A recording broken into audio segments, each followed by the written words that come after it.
నూనె వేసుకోండి, ఎక్కువ కాదు. అయితే మనకున్న ఆకు ఇందులో కొంచెం పాలకూర కూడా వాడుతున్నాను, కానీ ఎక్కువగా నేను ఈ సర్సోం కా సాగు, ఈ పాలకూర ఆకు దీన్ని తుంచేసి ఇందులో వేసేస్తున్నాను. ఈ ఆకు మీ అందరికీ తెలుసు, పాలకూర అయినా ఆవాల ఆకైనా లైట్గా వేడి తాగగానే సాఫ్ట్గా అయిపోతుంది.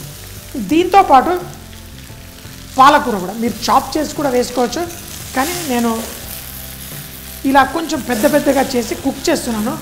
ఎందుకు అంటే ఈ ఆకు మనకి లైట్గా కుక్ అయిన తర్వాత గ్రైండ్ చేయడానికి చాలా ఈజీగా ఉంటుంది. అంతేకాకుండా ఇందులో నేను కొన్ని పచ్చిమిరపకాయలు, కారం కూడా వేసుకుందాం, కానీ కొంచెం పచ్చిమిరపకాయలు వేసుకుంటే దీని రుచి మరింత పెరిగిపోతుంది. ఈ ఆకుకూర లైట్గా కుక్ అవుతుంటే అప్పుడు దాన్ని లైట్గా కలుపుకోండి, కానీ మూత పెట్టి కుక్ చేయకండి. ఎందుకంటే మూత పెడితే దీంట్లో కొంచెం రియాక్షన్ జరుగుతాయి. ఏంటంటే దీంట్లో క్లోరోఫిల్ A, B ఉంటుంది. అయితే వొలటైల్ యాసిడ్స్ కూడా ఉంటాయి, అవి గాలిమయం అయిపోవాలి. అదే కనుక మనం అవి మూత పెట్టామనుకోండి, అవి బయటికి వెళ్ళకుండా ఆకుని నల్లగా చేస్తుంది. మనం చేసే కూర చక్కగా గ్రీన్గా ఉంటుంది. కాబట్టి స్లోగా దీన్ని ఆవాలకు లైట్గా కుక్ అవుతుంటేనే ఘాటు వాసన వస్తుంది. ఇలా 2 నిమిషాలు కుక్ చేసుకొని మిక్సీ జార్లో వేసి దీన్ని పేస్ట్ చేసుకొని తర్వాత ఆవాల ఆకుతోటి ఆ పన్నీర్ కూర ఎలా చేయాలో చూద్దాం. ఇలా 2 నిమిషాలు కుక్ చేసేసి ఈ ఆకుని మనం మిక్సీ జార్లో వేసి పేస్ట్ చేసుకోవాలి. చూడండి, ఆ రంగు మారకుండా గ్రీన్గా చక్కగా ఉంటుంది.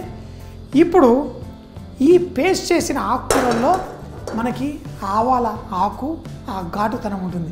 అంటే ఘాటు ఒకటే కాదండి, ఆకుకూరల్లో ప్రతి ఆకులో రకరకాల పౌష్టిక విలువలు ఉంటాయి. అవి మినరల్స్ అని, వైటమిన్స్ అని ఉంటాయి. అవన్నీ మనం చక్కగా రకరకాల ఆకుకూరలు తిని మనం ఆరోగ్యంగా ఉండొచ్చు. సో మరి ఈ కూర కోసం ఆవాల నూనె నేను వేస్తున్నాను. ఆవాల నూనెలో ఒక ఘాటు ఉంటుంది. ఆ ఘాటు మనకి ఎంతో సూపర్గా ఉంటుంది, రుచి బాగా పెంచుతుంది. కానీ ఆవాల నూనె కొంచెం పొగ రానివ్వాలి. అలా పొగలా వచ్చిన తర్వాత దాంట్లో మనం తాలింపు వేసుకుందాం. కావాలంటే ఆవాల ఆకు వాడుతున్నాను, ఆవాల నూనె వాడాను, కావాలంటే ఆవాలు కూడా వాడండి, లేకపోతే డైరెక్ట్ జీలకర్ర, సన్నగా కట్ చేసిన వెల్లుల్లి, వీటిని వేసి లైట్గా కుక్ చేసుకొని దీంట్లో సన్నగా కట్ చేసుకున్న ఉల్లిపాయలు, తర్వాత ఏ ఆకుకూరలో అయినా కొంచెం అంత పసుపు వేస్తే ఆ కూర రంగు చాలా చాలా బాగుంటుంది. సో ఇందులో కొంచెం అంత పసుపు కూడా వేసుకొని స్లోగా కుక్ చేసుకోండి. ఇప్పుడు మనం గ్రైండ్ చేసిన ఈ ఆవాల ఆకు వేసే ముందు దీంట్లో మనం కొంచెం ధనియాల పొడి, కారపొడి కూడా వేసుకుందాం. వెల్లుల్లి వేసాను కాబట్టి అల్లం వెల్లుల్లి పేస్ట్ వేయట్లేదు, కావాలంటే అది కూడా వేసుకోవచ్చు. ధనియాల పొడి, కొంచెం కారపొడి వేసి దీంట్లో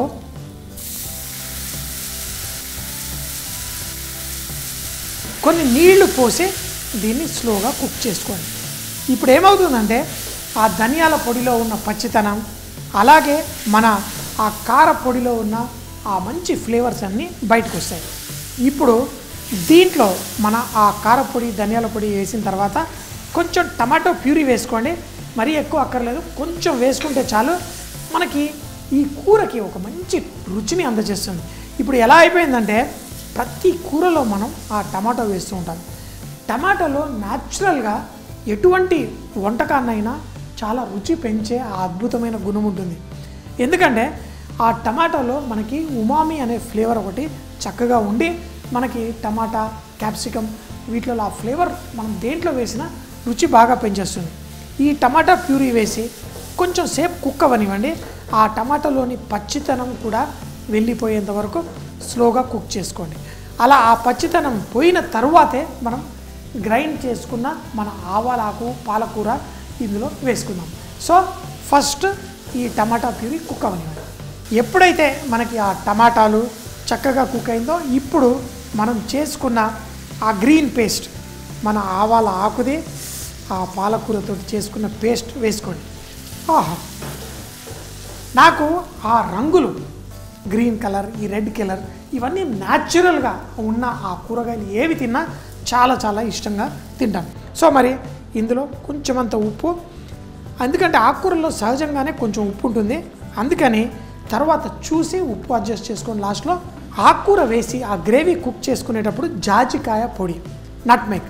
సో ఈ జాజికాయ పొడిని ఇందులో వేస్తే చాలా బాగుంటుంది. అంటే మటన్ ప్రిపరేషన్స్లో కబాబ్స్లలో బాగా వేసేదే పాలకూరతోటి భలేగా ఉంటుంది. మనం ఎటువంటి ఆకుకూరలో అయినా కొంచెం జాజికాయ వేసుకుంటే సూపర్. నాకు ఇలా ఇష్టం, అందుకని తప్పకుండా వేసుకోండి. ఇవన్నీ కూడా అంటే ఇలాంటి కాంబినేషన్స్ ఎలా ఆకుకూరలో మంచి టేస్ట్ రావాలి. గ్రీన్ కలర్ చూడండి మారదు, ఆ గ్రీన్ కలర్లో ఉన్న ఆ గొప్పతనాన్ని మనం రీటైన్ చేసుకోవాలి, తినేటప్పుడు కూడా ఎంజాయ్ చేయాలి. కొంచెం సేపు అయిన తర్వాత పన్నీర్ వేసి డిష్ని ఫినిష్ చేద్దాం. కావాలంటే పైన కొంచెం వెన్న కూడా వేసుకుందాం. అదిరిపోయే డిష్ భలే టేస్టీగా ఉంటుంది, ఆరోగ్యానికి కూడా గ్రేట్. చూడండి మనకు కావాల్సిన కన్సిస్టెన్సీ వచ్చేసింది. కొంతమంది దీన్ని చిక్కగా చేయడానికి మన మొక్కజొన్న పొడి కూడా వేస్తారు, మనకైతే అవసరం లేదు, మనం ఇంట్లో చేసుకుంటాం కాబట్టి. హోటళ్ళల్లో డాబాలలో చేసేటప్పుడు కొంచెం పలసగా చేసి చిక్కదనం రావడం కోసం మొక్కజొన్న పొడి వేస్తారు. నేనేం వేయట్లేదు, డైరెక్ట్ ఇందులో మన పన్నీర్ ముక్కలు. అబ్బో చూడండి చాలా సూపర్ పన్నీర్ ఇది. దీంట్లో వేయండి, కలిపేసుకోండి, దీన్ని కుక్ అవనిద్దాం. ఇలా ఒక 2-3 నిమిషాలు కుక్ చేసుకుంటే సరిపోతుంది.